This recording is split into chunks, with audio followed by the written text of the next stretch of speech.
ఆంధ్ర తెలంగాణలో తక్కువ ఫీజులతో high quality results ఇస్తున్న ఏకైక సంస్థ తిరుమల్ ఐఏఎస్ ఇన్స్టిట్యూట్. బంగారం దొంగతనం చేసిందనే నిందను మోపడంతో అవమానం భరించలేక మహిళ ఆత్మహత్య చేసుకున్న ఘటన యాదాద్రి భువనగిరి జిల్లా రామన్నపేట మండలం సిరిపురం గ్రామంలో చోటు చేసుకుంది. రాపోలు నరేష్, రమ్యలది చేనేత కుటుంబం. వారికి 2 సంతానం. ఈ నెల 5న రాపోలు రమ్య రంగారెడ్డి జిల్లా హయత్నగర్ మండలం మునగనూరు రామానుజ కాలనీలో నివాసం ఉండే తమ బంధువు మేరడి మానస కుమారుడి పుట్టినరోజు వేడుకలకు హాజరైంది. అదే వేడుకలకు జంగిలి మురడి కుటుంబ సభ్యులు కూడా హాజరయ్యారు. ఆ రోజు రాత్రి అక్కడే బస చేశారు. మరుసటి రోజు ఉదయం రమ్య స్వగ్రామం సిరిపురానికి చేరుకుంది. ఆ రోజు సాయంకాలం మానస రాపోలు నరేష్ కు ఫోన్ చేసి మురళి వాళ్లకు సంబంధించిన బంగారం పోయింది, మీకేమైనా దొరికిందా అని అడిగింది. కొద్దిసేపటి తర్వాత మురళి ఫోన్ చేసి రమ్యనే బంగారం దొంగలించిందని గట్టిగా వాదించడంతో పాటు హయత్నగర్ పోలీస్ స్టేషన్లో కేసు పెట్టాడు. హయత్నగర్ పోలీస్ స్టేషన్ నుంచి ఫోన్ రావడంతో భార్యాభర్తలిద్దరూ మరుసటి రోజు స్టేషన్ కు వెళ్లి పోలీసులను కలిశారు. స్టేషన్లో ఎస్ఐ సమక్షంలోనే మురళి అనే వ్యక్తి బంగారం గురించి గట్టిగా దబాయించడంతో పాటు రౌడీలతో కొట్టిస్తానని బెదిరించాడు. బెదిరింపులతో పాటు అవమాన భారంతో రమ్య మానసిక వేదనకు గురైంది. దీనికి తోడు పోలీస్ స్టేషన్ కు రమ్మని పిలవడంతో అవమానం భరించలేక రమ్య తెల్లవారుజామున చేనేత రంగుల అద్దకంలో ఉపయోగించే నైట్ ఆఫ్ అనే రసాయనం తాగింది. భర్తకు విషయం తెలుపగా అంబులెన్స్ లో రామన్నపేట ప్రభుత్వ ఆసుపత్రికి తీసుకువెళ్లాడు.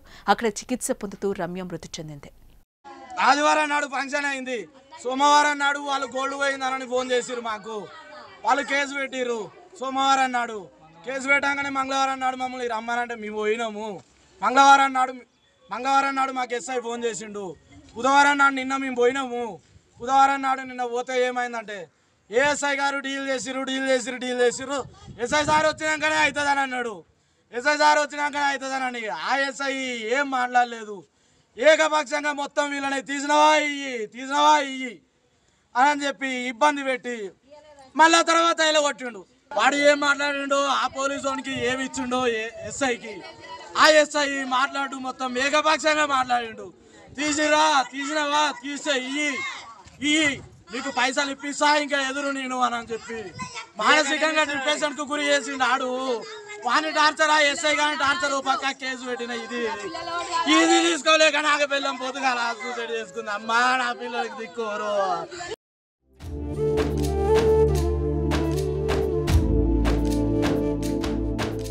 రమ్య ఆత్మహత్య చేసుకునే ముందు ఆమె మాట్లాడిన వీడియో వైరల్ గా మారింది. కులం తక్కువనే కారణం, తాము ఎవరిని ఎదిరించలేమని బలహీనతను అడ్డం పెట్టుకుని తమపై బంగారం దొంగతనం కేసు పెట్టి హింసిస్తున్నారని మృతురాలు ఆవేదన వ్యక్తం చేసింది. పెళ్లైన దగ్గర నుంచి ఇప్పటి వరకు తాము ఎంతో పద్ధతిగా బతికామని, కానీ ఓ దొంగతనం కేసు పెట్టి తమ పరువును బజారుకు ఈడుస్తున్నారని, ఎంతో అవమానంగా ఉందని, సమాజంలో బతకలేకపోతున్నామని కన్నీరు పెట్టుకుంది ఆ వీడియోలో. గరకపాటి వాళ్ళ బిడ్డ కొడుకు బర్త్డేకి మేము వెళ్ళినాం. వాళ్ళ ఫ్రెండ్స్ వచ్చిర్రు. అరే ఈ గరకపాట నా రావణపేటలో తిరుగుతుంటాడు ఎవరు, ఎంపీటీ మాజీ ఎంపీటీసీ గరకపాటి. సరే తీసిరు పెట్టిరా, మర్యాదగా మాట్లాడితే అది వేరుంటది.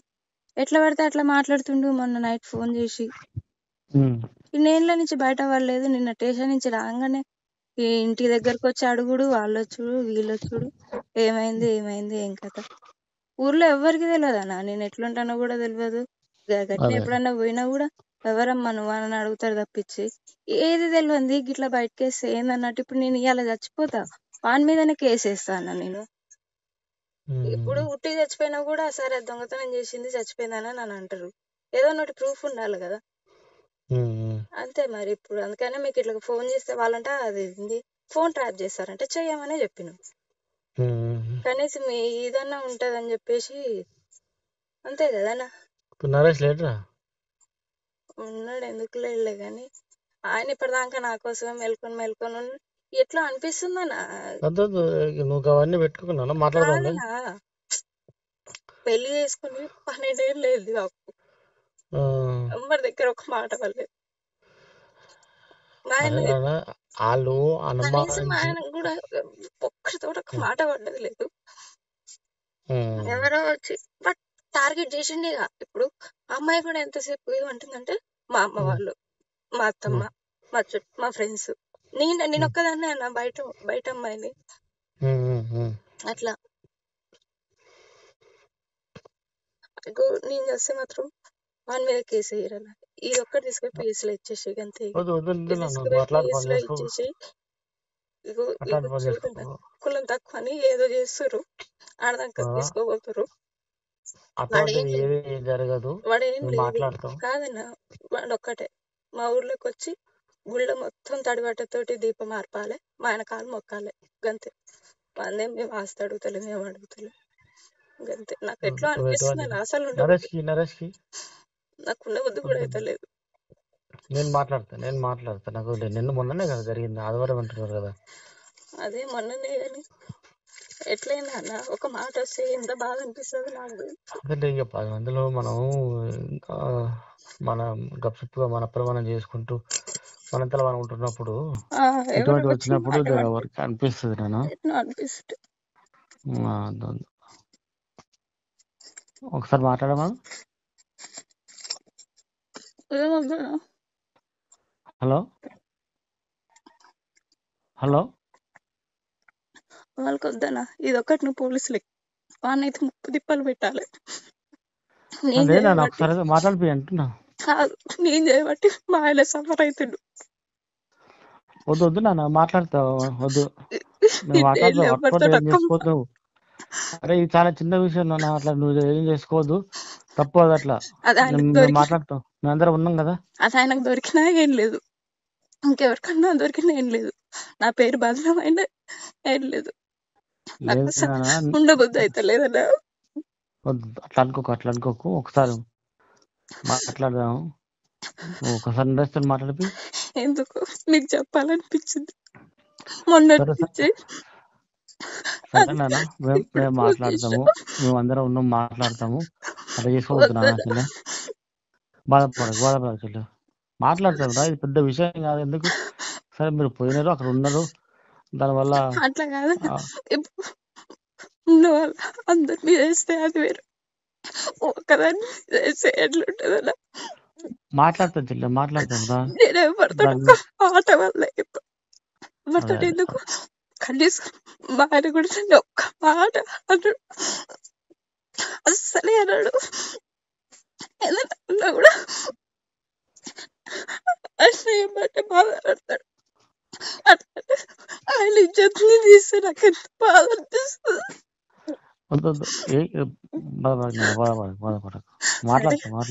తక్కువ కులం వచ్చి పెళ్లి చేసుకుందంట అని అప్పుడు బయటపడ్డా అదేమనిపించేది, కానీ ఎవడో వచ్చి ఎక్కడో కేసు ఊర్లో అందరికి తెలిసిపోయిందన్న. మనం తీసినంతో తీయలేదో ఎట్లుంటే చెప్పండి, ఊళ్ళో తెలిస్తే. ఒక్కటే అన్న, వాడు రావాలి, మా ఊళ్ళో గుళ్ళు ఎన్ని ఉన్నాయి అన్ని గుళ్ళు తడిబట్టతో తిరగాలి, దీపం ఆర్పాలి, అందరి ముందు మా ఆయన కాలు మొక్కాలి, వాడు మన భార్య, అంతే. నేను మాట్లాడతా, నన్ను ఇది రికార్డ్ చేసుకొని చెప్పు, పిఎస్ కి ఇచ్చిన తర్వాతకి. నా దాంట్లో రికార్డింగ్ ఆప్షన్ లేదు నాన్న, నువ్వు ఎటువంటి చేసుకోవద్దు. నాకు ఒక్కసారి నరేష్తో మాట్లాడిపి. మా ఆయన ఇప్పటికే చాలా బాధపడుతుంది. నేను మాట్లాడుతున్నా, నాకు ఒక్క అవకాశం నువ్వు విషయం చెప్పి నా గురించి ఏం చేసినా ఏం కాకపోగా నేను ఆయన కోసం నేను అసలే తట్టుకోలేదు. నా కోసం ఆయన ఎంతో సఫర్ పడ్డాడు, ఇంకా పడిపోయాల్సిన అవసరం నాకేం లేదు. పిల్లలు ఉన్నారు, నా పిల్లల్ని మా ఆయన చూసుకుంటాడన్నా. నేను ఎంత ప్రేమ ఉన్నా నా పిల్లలు అంత ప్రేమ. మా ఆయనకు నేను ఇప్పుడు పోయి మాట అడుగుతా, పిల్లల్ని మా ఆయన మంచిగా ఉండాలి. నువ్వు ఇంకోటన్నా, మా ఆయన కొంచెం చూసుకోవాలా, మా ఆయనకి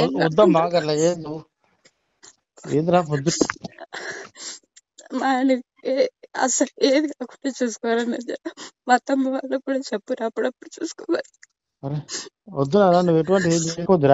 అన్నా. సరే ఉంటా అన్న, నేను మా ఆయనతో మాట్లాడుకోవాలి.